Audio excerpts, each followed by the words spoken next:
Hey out there, YouTubers.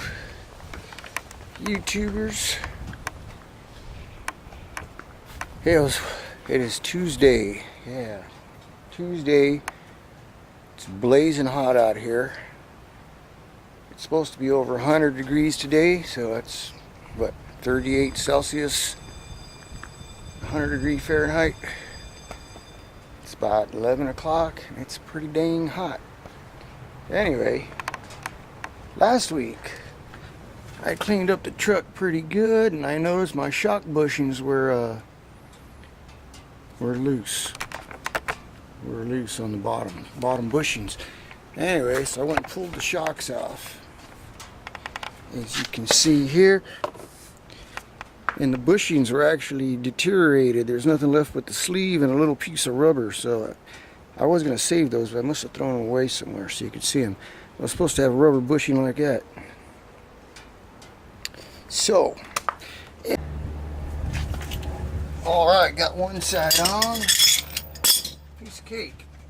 And get the other side on.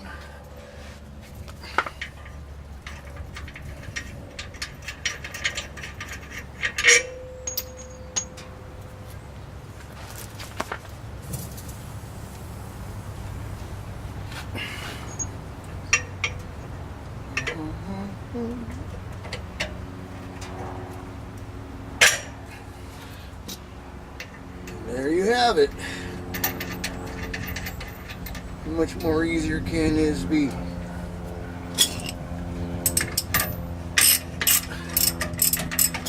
Other than the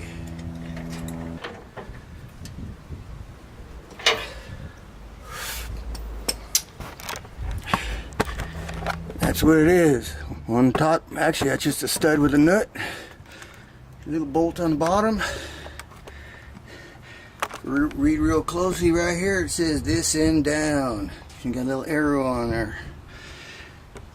That's because if you look at the design of these twin tube gas shocks, there's actually a little valve on the bottom here.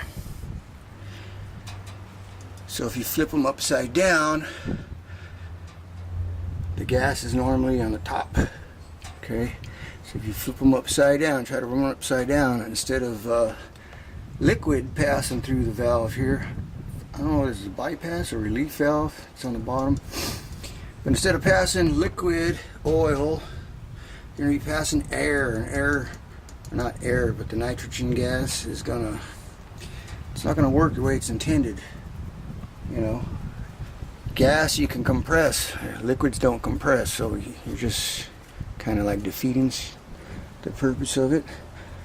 I've seen people do them. They don't even notice, so I don't know. Anyway, that's that. Hey, here's something else while I'm out here. I like keeping track of my tires here, seeing how they're wearing and stuff. Now, the reason why I got this tire on the spare is because I was getting these cracks in the tread here. See that? See that crack in the tread?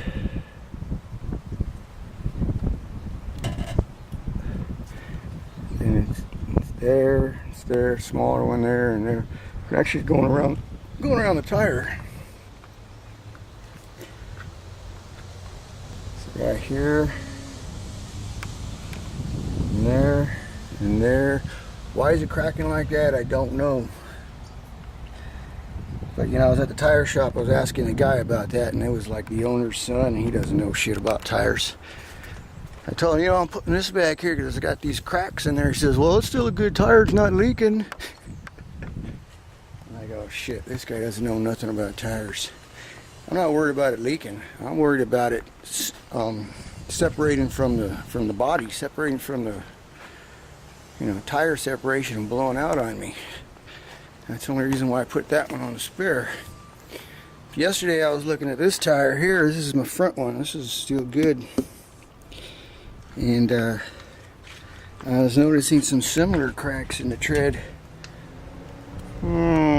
Like right here.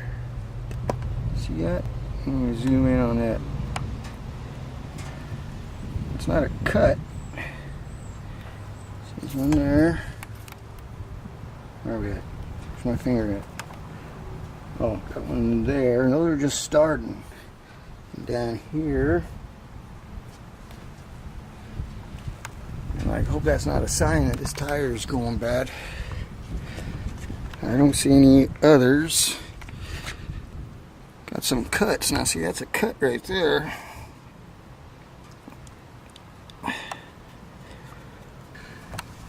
Right here. There.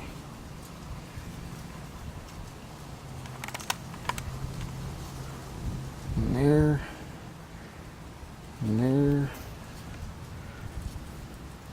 Shit. So hopefully it's nothing bad. But I have heard some stories about people getting blowouts, and it's not a pretty sight. I wouldn't want a blowout. The other tires are looking alright. I got some cuts and stuff like that, but it's typical of off-roading. So, anyway, while I was at 4-Wheel Parts, I also needed a new one of these bug deflectors. Look at that thing. It's been that way for a while, but since I was there, picked one up, 52 bucks. Well guys, that takes care of that. There's the parts.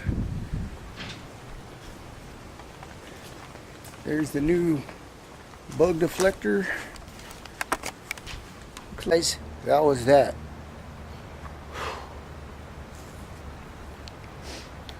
Hey, I've been trying to keep track of my mileage. If you noticed, I put new plugs in there a few days ago, a week ago.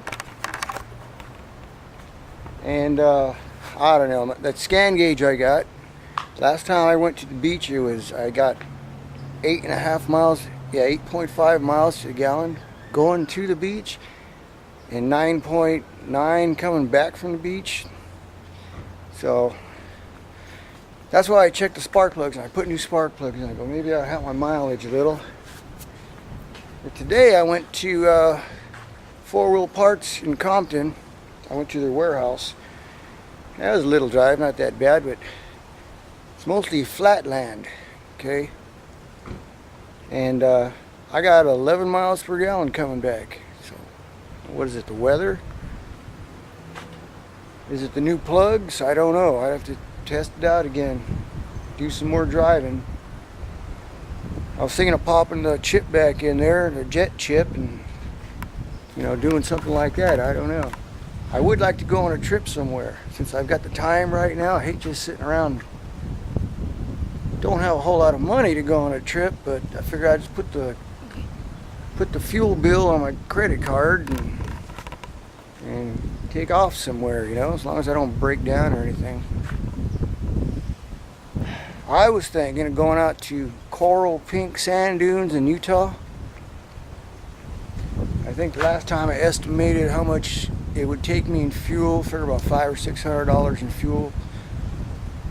I believe that was round trip. It's been a while since I was thinking about this trip, but there's also Zion National Park and Bryce Canyon and all kind of in the general area there in Utah, which should be really pretty this time of year.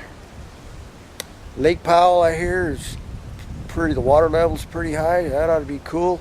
I wish I had a boat or something. Even a canoe would be cool, So, got any ideas? Give me some ideas.